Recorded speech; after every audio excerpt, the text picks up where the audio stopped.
जय हिंद। मैं ठाकुर अमित राठौर। आप देख रहे हैं सतर्क भारत का सबसे चर्चित शो जनता की आवाज़। आज हमारे साथ अतिथि के रूप में जोमी चांडा जी। आप सामाजिक कार्यकर्ता हैं। नन्हे कदम टीम के साथ मिलके लगातार रक्त की सेवा भी देते हैं और लोगों की मदद भी करते हैं, किसी प्रकार से भी मदद हो। आपने कोविड के दौरान भी बहुत कार्य किया, लोगों को अनाज देना, राशन देना, भोजन देना, रक्त की आवश्यकता पड़ती थी तो रक्त भी देते थे, हॉस्पिटल ले जाना होता था तो हॉस्पिटल भी ले जाते थे। सोशल मीडिया का सबसे अच्छा यूज इन लोगों ने किया और इनके द्वारा हुआ। किसी को भी कोई ज़रूरत हो तो इसके माध्यम से इन लोगों ने बहुत मदद की। बहुत बहुत स्वागत है सर आपका सतर्क भारत पर। धन्यवाद अमित भैया, और मैं आपका और सतर्क भारत की टीम का धन्यवाद, तहे दिल से धन्यवाद करता हूँ। धन्यवाद सर। जैसा कि देखा जाए, कोविड अचानक आया था सर और बड़ी समस्याएं हुई। लोगों को एक दूसरे से लोग एक दूरी बना के रखते थे क्योंकि एक छूने से ही कोरोना फैल जाता था। उस समय आप लोग आगे आए, बिल्कुल कोरोना योद्धा की तरह आप लोग आगे आए और सड़क पे आके लोगों के लिए मसीहा बन गए। तो कैसे ये सफ़र आपका, किस तरह आप शुरू किया? पहले कोविड में आप लोगों ने कैसे काम किया? भैया पहले कोविड में तो इतनी ज़्यादा किसी को परेशानी नहीं हुई, बट दूसरा कोविड जब आया उसमें इतनी परेशानी हुई, लोगों को ऑक्सीजन की सिलेंडर की इतनी ज़रूरत पड़ी। हम तो 3 दिन तक अपना घर बैठे थे कि चलो कोविड आराम से बैठो, कि कोई नहीं, बिजनेस बंद, सारा कुछ बंद, हर चीज़ ठप पड़ी थी। बट एक मेरे फ्रेंड से स्टार्टिंग हुई, अलायंस में मेरा दोस्त रहता था, उसकी कॉल आई कि ग्रीन पार्क के सामने कोई गरीब आदमी है, उनको खाने का नहीं हो रहा, कि जो मेरी तबीयत ख़राब है, तू वहाँ पे जाके राशन वहाँ पहुँचा दो। और मैं एकदम से वहाँ पे गया, नंबर अरेंज किया और वहाँ मैं सामने चला गया। वहाँ जाके मैंने हालात देखे, वहाँ छोटे छोटे बच्चे थे, बहुत परेशान थे। फिर मैंने घर से राशन इकट्ठा लिया, अपने घर से मम्मी को पैक करो, उन्होंने पैक करके दिया और मैं वहाँ देखे आया। सुबह शाम मैंने 2 बार दिया। अगले दिन रात को फिर एक की कॉल आई मुझे कि ऑक्सीजन की किसी को ज़रूरत पड़ी।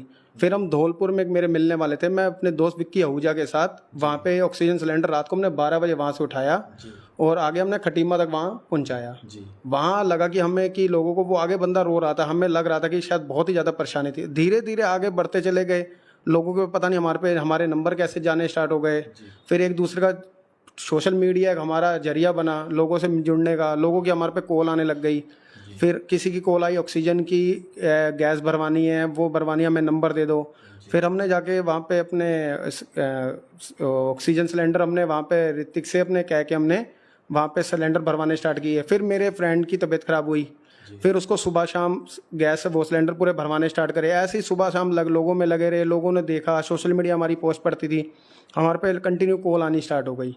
फिर लोगों से ये बस लोगों की हेल्प होनी स्टार्ट हो गई और बहुत बढ़िया रहा कि मतलब किसी ने हमें मना भी नहीं किया, मदद भी काफ़ी हुई। तो बस एक यही है, सोशल मीडिया एक बहुत अच्छा जरिया रहा लोगों से जुड़ने का, लोगों की मदद करने का, एक सेवा करने का। और दिल में जब सेवा और भाव हो करने का, तो मैं कह रहा हूँ कि मंजिल कोई दूर नहीं है। कोई भी मंजिल अब आसान है, आप चाहो तो कर सकते हो पूरी। सच्ची सेवा जब आदमी करता है तो प्रभु रास्ता दिखाते हैं। आप माध्यम बनते रहते हैं लोग और सेवा होती रहती है। कोविड के दौरान स्थिति बहुत भयावह थी, लेकिन इनके जैसे युवा आगे आए, इन्होंने एक टीम बनाई और सोशल मीडिया का सबसे अच्छा उपयोग किया। किस तरह से लोगों को अपडेट दिया जाता था कि यहाँ बेड खाली है, किस तरह लोगों को ये बताया जाता था कि हमारे पास इतने ऑक्सीजन सिलेंडर हैं, ऑक्सीजन मास्क हैं, और लोगों को वितरण किया जाता था। ऑक्सीजन सिलेंडर पुनः लाके फिर भराया भी जाता था, फिर दिया भी जाता था। और इस तरह से इन लोगों ने कोविड के दौरान लोगों की मदद की, काफ़ी मदद की। यही नहीं, लोकल एरिया में ही नहीं, काफ़ी जगह इन लोगों ने सोशल मीडिया के प्लेटफॉर्म से लोगों को ब्लड दिलाने से लेके और मदद की। तो सर, इसमें आपने कुछ टीम बनाई थी, किस तरह से आपकी टीम की रूपरेखा रही और कैसे सोशल मीडिया का हैंडल करते थे आप लोग? टीम का क्या बताऊं, मतलब अपने एक से स्टार्ट हुए, आगे मेरे साथ मेरी बाजार की पूरी टीम जुड़ी, मेरे साथ विक्की आहूजा जुड़ा, राजेश कामरा जुड़े।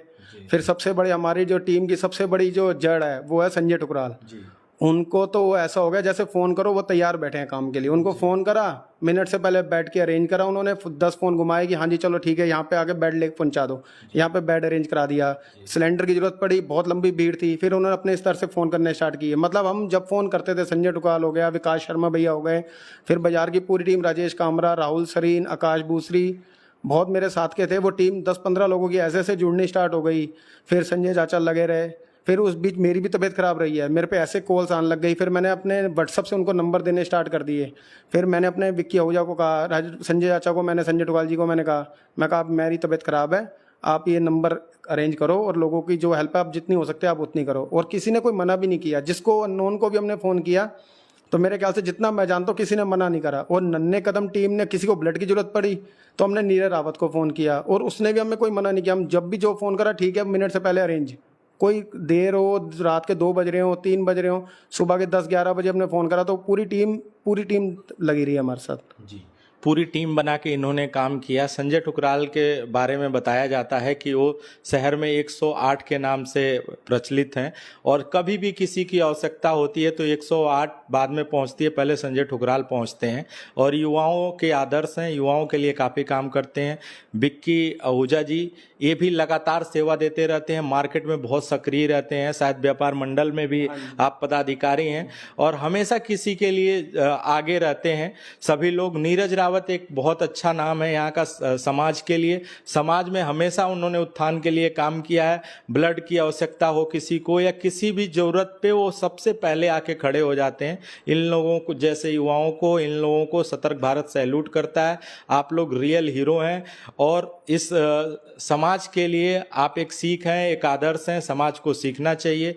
जोमी चांडा जी जिस तरह से सेवा कर रहे हैं उस तरह से समाज के युवाओं को आगे आना चाहिए, सोचना चाहिए। एक व्यापारी हैं, व्यापार के साथ साथ समाज के प्रति अपनी जिम्मेदारी को समझते हैं और जैसे भी मदद हो पाता है किसी का, अभी भी ये निरंतर नन्हे कदम टीम से मिलके कभी भी आवश्यकता पड़ती है तो सोशल मीडिया के माध्यम से इनके पास जो भी कोई रिक्वायरमेंट आती है, कोई पीड़ित व्यक्ति है, किसी को ब्लड की इमरजेंसी में आवश्यकता है तो ये लोग ब्लड तुरंत अरेंज कराते हैं और उसको लाभ मिलता है। और एक नन्हे कदम और यहाँ के जितने ब्लड के मोटिवेटर हैं, खूबसूरती है इस शहर की कि इतनी अच्छी हमारे पास टीम है कि यदि कहीं भी कोई भी रक्त का अभाव होता है तो ये लोग यही नहीं पूरे भारत में भी सक्षम है कि कहीं भी उपलब्धता करा देते हैं। इन लोगों के लिए सतर्क भारत सैल्यूट करता है।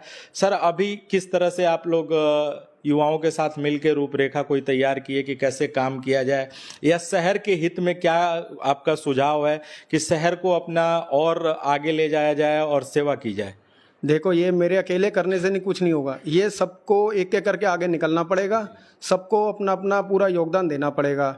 चाहे आप खाने से ले लो, चाहे आप ब्लड से ले लो, जिस चीज़ की किसी को नीड है, मैं कह रहा हूँ आप मना मत करो। अगर आप सक्षम हो तो मना मत करो। फोटो डालने से, फोटो खिंचवाने से, 10 लोगों से शेयर करवाने से उससे काम नहीं होने वाला। आपको जमीनी स्तर में काम करना पड़ेगा। आपने एक नहीं किसी को ब्लड दिलवा दिया, आपने 50 लोगों को व्हाट्सअप मैसेज करके कह दिया मेरी स्टोरी डाल दे, वो करने से नहीं होगा। आपको जमीनी स्तर में काम करना पड़ेगा। लोग आपको देखें, आपको पहचाने कि हाँ ये सेवा भाव से काम कर रहा है, ना कि सोशल मीडिया में अपनी पहचान बनाने के नाम से। ये काम ना करें। अपना जो है ब्लड की किसी को जरूरत है आप डालो, ब्लड दिलवाओ। और सोशल मीडिया तो एक जरिया है सबसे मिलने का, बट उसका इस गलत फायदा ना निकलवाएं, उठवाएं कभी भी। अपना पोस्ट डालें, 10 लोगों से करवाएं ताकि लोग आगे निकल के आएँ, बढ़ के आएँ और अपनी सेवा करें और जरूर सेवा दें इस काम से। जी, जो भी युवा सेवा भाव में है, सेवा की भावना रखें, सेवा ही करें। क्योंकि बहुत देखा जाता है कि सोशल मीडिया पे चीज़ें फेक फैला दी जाती हैं। एक्चुअल में ज़मीनी हकीकत देखा जाए तो काम करने वाले कम लोग हैं। क्योंकि भारत में जितनी संस्थाएं हैं यदि वो एक्चुअल में काम कर रही होती, जितना पेपरों में काम होता है वो वास्तविक ज़मीन पे काम कर रही होती तो मैं व्यक्तिगत रूप से मैं ये कहता हूँ कि ना हमें सरकार की ज़रूरत पड़ती ना किसी की ज़रूरत पड़ती। ये संस्थाएं खुद सक्षम थी कि वो पूरे समाज का उत्थान कर सकती थी। लेकिन कहीं ना कहीं लोग सोशल मीडिया का उपयोग सिर्फ अपने को प्रमोट करने के लिए भी करते हैं और समाज हित में काम कम करते हैं। तो इन लोगों से भी एक आग्रह है कि समाज के प्रति अपनी जिम्मेदारी को समझ के जो भी पीड़ित व्यक्ति है जिसकी भी जैसे भी मदद कर सकते हैं करें। सर आप एक व्यापारी हैं और रुद्रपुर जो शहर है उसमें एक स्वच्छता को लेके भ्रम फैला हुआ है और शहर में देखेंगे तो आए जगह गंदगी है, डस्टबिन की कमी है और कूड़ा हर जगह फेंक दिया जाता है, सड़कों पे रहता है। हमारे जो गौवंश हैं, हमारे जो जानवर हैं वो उस प्लास्टिक की पन्नियाँ खा लेते हैं, जो भी गंदगी होती है खा लेते हैं, जिनके कारण असमय उनकी मृत्यु भी हो जाती है। तो उसके लिए आपको क्या सुझाव है कि स्वच्छता को लेकर शहर को कैसे हम नंबर 1 बना सकें, किस तरह से हम लोग शहर को स्वच्छ कर सकें? नंबर 1 तो तभी बनेगा ना जब हम खुद सही हैं। हम खुद ही अपनी दुकान का, घर का कूड़ा उठा के रोड पे फेंक देंगे तो कैसे नंबर 1 शहर बन जाएगा? पहले अपने आप को सही करना पड़ेगा, अपने आप में झांकना पड़ेगा, अपने आप को सही करना पड़ेगा ताकि कूड़ा रोड पे ना फेंके। रोड पे फेंकेगा तो गौवंश है, गाय, वो खाएगी। आप उसको डस्टबिन में फेंकें, कूड़ेदान वाला आ रहा है उसको दें। वो लेके जा रहा है। और इसकी पूरी जिम्मेदारी नगर निगम की है, पूरी तैयारी रखना, रूपरेखा तैयार करनी उसकी कि रोड पे कूड़ा ना पड़ा हो। आप जगह जगह देखो, बाथरूम शौचालय के आगे कूड़ा पड़ा है, लोग दुकानदार हैं घर के आगे बाल्टी उठाते हैं, घर के बाहर फेंक देते हैं।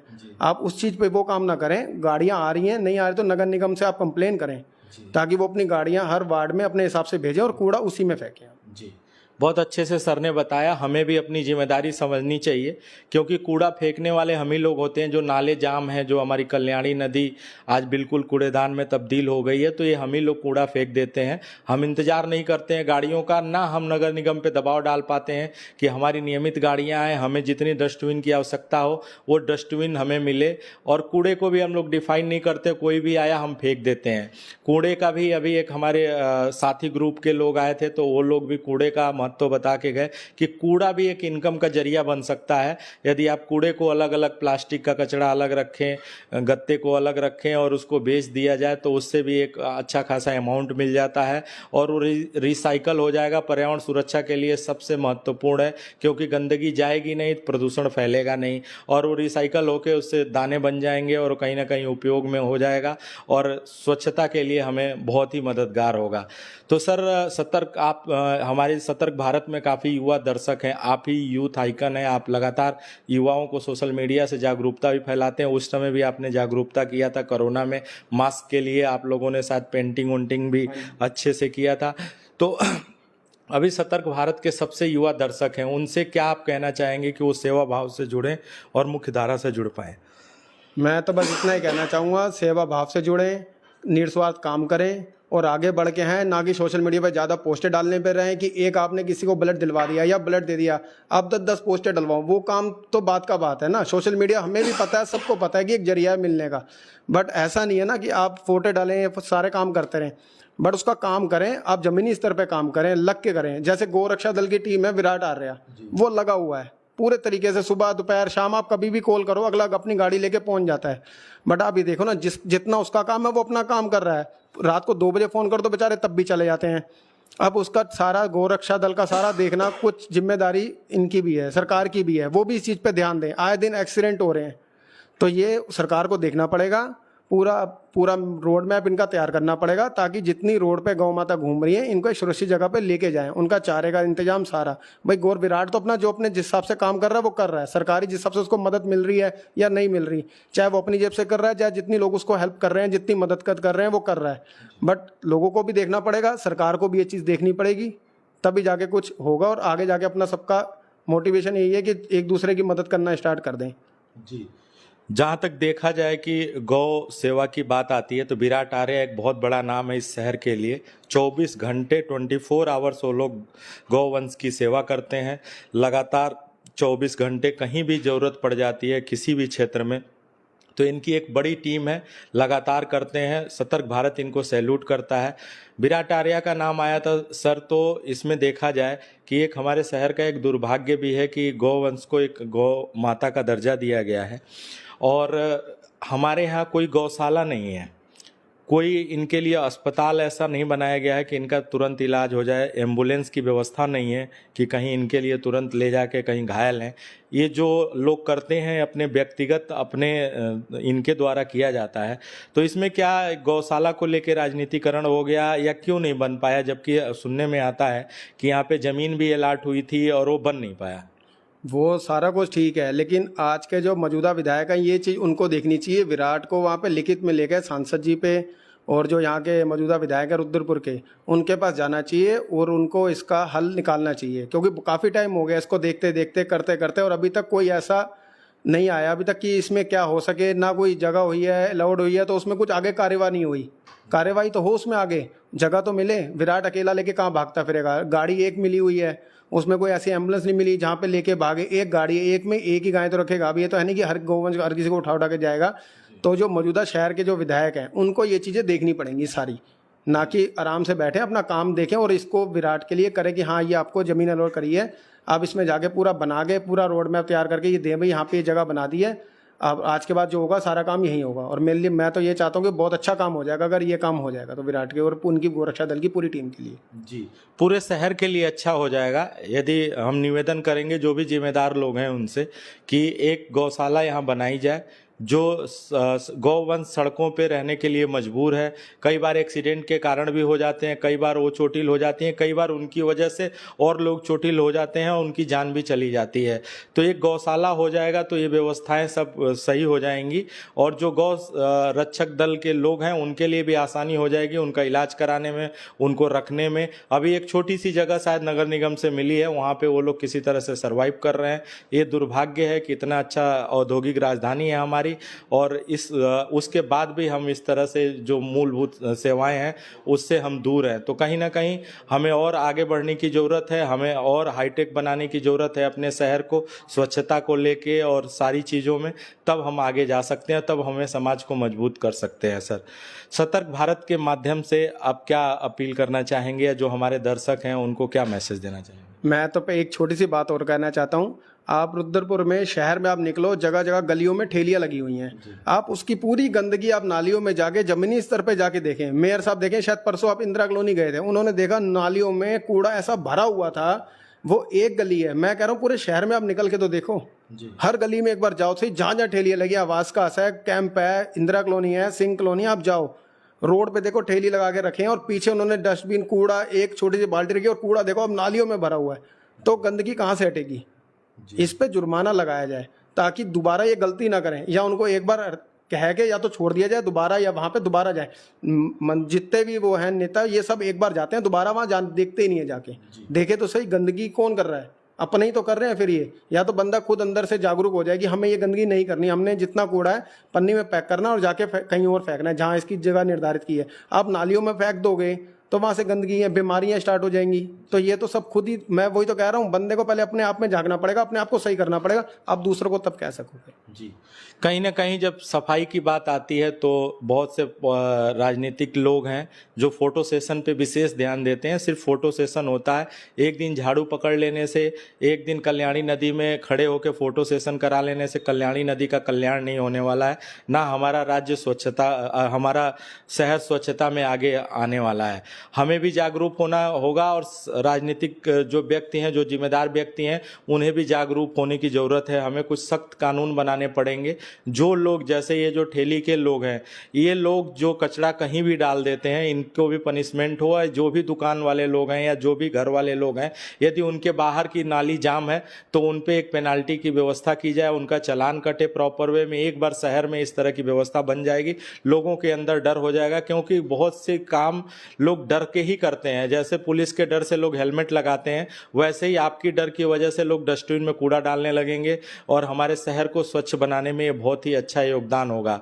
तो मैं सबसे जिम्मेदार व्यक्ति जो लोग होंगे और जो आम जनता है उनसे भी मैं अपील करता हूं कि हमें सब, ये शहर हमारा है, ये देश, शहर, समाज सब हमारा है। हमारी नैतिक जिम्मेदारी बनती है कि इसको स्वच्छता के लिए, अपने शहर के लिए, पर्यावरण सुरक्षा के लिए हमें सबको आगे आना चाहिए और प्रशासन के साथ, नगर निगम के साथ कंधे से कंधा मिला के मदद करना चाहिए। वो लोग जो आदेश पारित करते हैं उस पर हमें अमल करना चाहिए, क्योंकि हमें ही रहना है इस शहर में, हमें कहीं और नहीं जाना है। और जो भी परेशानियां होती है, जैसे अभी बाढ़ आई थी, इतनी बड़ी परेशानी हुई, या सभी व्यापारी वर्ग कितना परेशान हुआ, करोड़ों का सामान डूब गया, तो ये हम ही लोगों ने झेला है। तो हम लोगों को आगे आना चाहिए। आप जोमी चांडा जी हैं, लगातार सेवा करते हैं और समाज हित की बातें करते हैं। ये जितनी चर्चाएं हुई, ये सामाजिक चर्चाएं हुई, इनसे इनका व्यक्तिगत कोई लाभ नहीं है, पूरे समाज का लाभ होगा। सारी चर्चाएं सामाजिक हुई हैं, आप रख देते हैं सामाजिक कार्य। लगातार लोगों को, दिन में 10-12 लोगों को ये नन्हे कदम टीम के साथ, या किसी को किसी प्रकार की ज़रूरत है, इनकी एक अच्छी टीम है मार्केट में, उसका ये लोग किसी का इलाज करा देते हैं, किसी का, ये सोशल मीडिया पे सिर्फ उन लोगों को लेके और उनका इलाज करा देते हैं या कोई भी उनकी समस्या हल कर देते हैं, उसको ये डालते नहीं हैं। ये ज़्यादा इस सोशल मीडिया पे अपने आप को प्रमोट नहीं करते हैं, लेकिन मैं जानता हूं इनको, ये बहुत सराहनीय कार्य करते हैं। इसीलिए ये हमारे शो का, ऐसे जो नायाब हीरे हैं उनको आगे लेना हमारा दायित्व है, ताकि समाज में लोग जाने कि असली हीरो कौन है, कौन ग्राउंड पे, कौन जीरो पे काम करता है, कौन लोगों की मदद करता है। ऐसे लोगों को सतर्क भारत सैल्यूट करता है और ऐसे लोगों को सतर्क भारत हमेशा अपना प्लेटफॉर्म देगा और नियमित ऐसे असाधारण आवाज़ को हम आपके सामने लाते रहेंगे। अपना कीमती समय देने के लिए सर बहुत बहुत धन्यवाद। धन्यवाद अमित। ऐसे ही असाधारण आवाज से हम नियमित आपको मिलाते रहेंगे। देखते रहिए सतर्क भारत। जय हिंद।